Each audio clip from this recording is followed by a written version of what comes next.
আমি আজ উঠেছি অনেক সকালবেলা, মানে 6টার মধ্যেই উঠে গেছি। উঠে স্নান টান করে কমপ্লিট করে নিয়েছি। আর ঠাকুরের বাসনগুলো আমি ধুয়ে নিয়েছি। আর এখানে গাছে একটা জবা ফুল ফুটেছে, সেটা এখন তুলতে এসছি। আর এই যে দেখুন, এই জবা ফুলটাই ফুটেছে, আর ফুল নেই গাছে।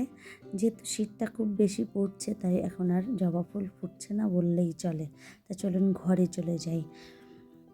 বাইরে খুব ঠান্ডা। আমি যখন উঠেছি তখন অতটা ঠান্ডা ছিল না, কিন্তু যখন আমি ঠাকুর ঘরে এসেছি তখন দেখছি হাওয়া দিচ্ছে, আর এত ঠান্ডা লাগছে কী বলবো। চলুন ঠাকুরদেরকে তুলে নিই।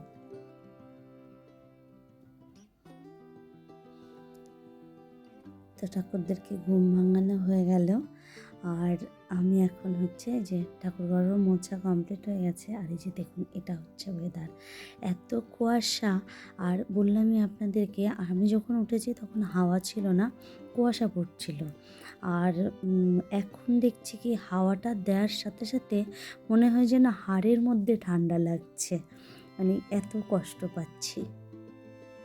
গুড মর্নিং বন্ধুরা, কেমন আছেন সবাই? সাহা সেশন ফ্যামিলির নতুন আরও একটি ব্লগে আমি আপনাদের সবাইকে স্বাগত জানাই।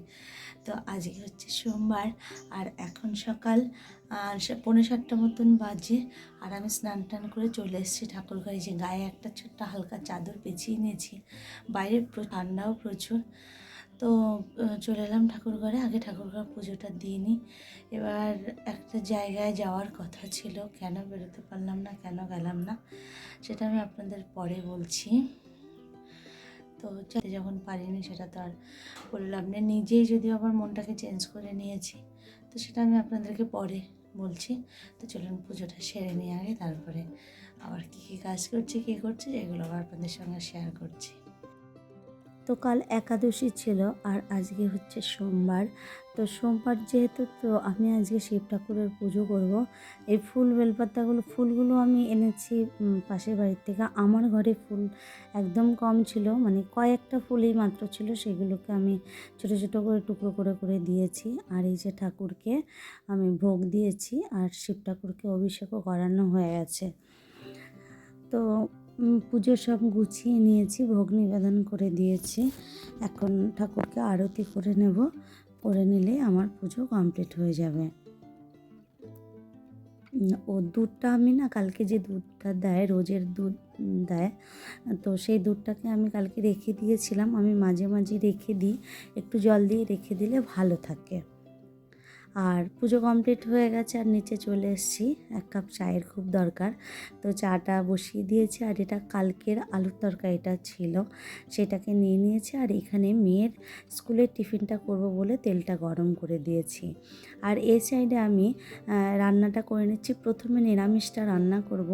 বেগুন ভাজা করে নিয়েছি, আর বেগুন ভাজা তেলেই আমি সম্বার দিয়ে দিয়েছি পালং শাকের তরকারিটা। তো আগে আমি নিরামিষটা করে সরিয়ে নেব আমার জন্য। আর ওরা আজকে নিরামিষ খাবে না, কালকে সানডে ছিল, ও নিরামিষ খেয়েছে। আজকে মেয়েকে নিরামিষের কথা বলেছি, পরে মেয়ে মানে খুব রেগে গেছে যে তুমি কি শুরু করেছো, এগুলো ঠিক না কিন্তু মা, আমি আজকে মাছ খাবোই। তো ওর বাপি বললো ঠিক আছে, ও যখন বলছে তুমি করেই দাও। আর এখানে হচ্ছে আমি মানে রান্নাটা বসিয়ে দিয়েছি। আর ওরা খেয়ে এর মাঝে চলে গেছে, দুজনেই খাওয়া দাওয়া করেছে, চলে গেছে, দুজনে স্কুল বেরিয়ে গেছে। এবার আপনাদেরকে বলি, আমি কোথায় যাওয়ার কথা বলছিলাম, কেন যেতে পারিনি।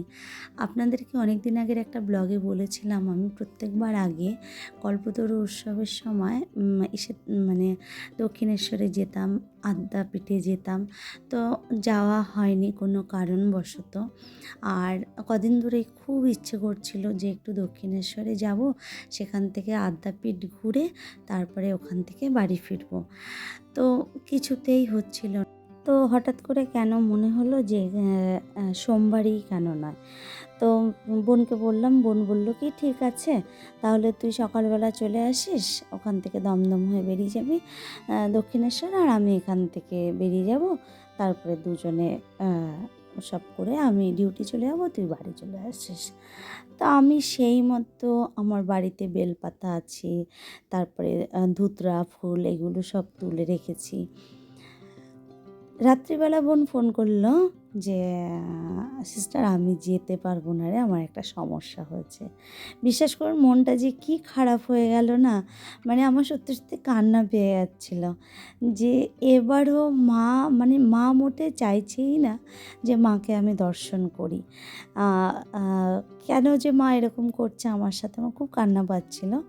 তো একা একাই মন স্থির করলাম যে না ঠিক আছে আমি একাই যাব। তো হাজব্যান্ডকে সেই মতো বললাম যে আমি একাই যাব। তো ও বলল ঠিক আছে তুমি তাহলে মাতৃভূমি লোকাল যেটা আছে সেটাতে চলে যেও। তো সেই মতো সব ঠিকঠাক চলছিল।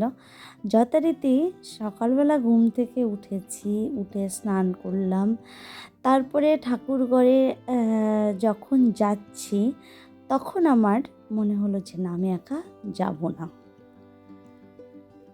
বোন রাজি হলো, বোন যেতে চাইলো। আর ও যখন না করেছে তখন এটাও বললো যে তুই তাহলে অন্য দিন আয়, তাহলে সেদিন যাব। শারীরিক যে প্রবলেমগুলো থাকে মেয়েদের সেটা আর তো বলার অপেক্ষা রাখে না। তো যাই হোক এটা করলো। তো কেন জানি না মনে হলো যে না থাক ঠিক আছে যাবই না। তো মনটা খারাপ লাগলো, ভীষণ খারাপ হয়ে গেল যে মাইন্ডটাকে আমি হঠাৎ করে আবার চেঞ্জ করে ফেললাম। মা হয়তো চাননি আমি আজকে মাকে দর্শন করি, এবং শিব ঠাকুর হয়তো চাননি যে তার মাথায় আজকে আমি জলটা উম, দক্ষিণেশ্বরের শিব মন্দিরে গিয়েই ঢালি। তো সেই কারণে আমি যেতে পারিনি। তা নাহলে কেন সব কিছু গুছিয়েও কেন আমি যেতে পারলাম না। তো যাই হোক আজকের মতো ব্লগটা এখানে রাখি।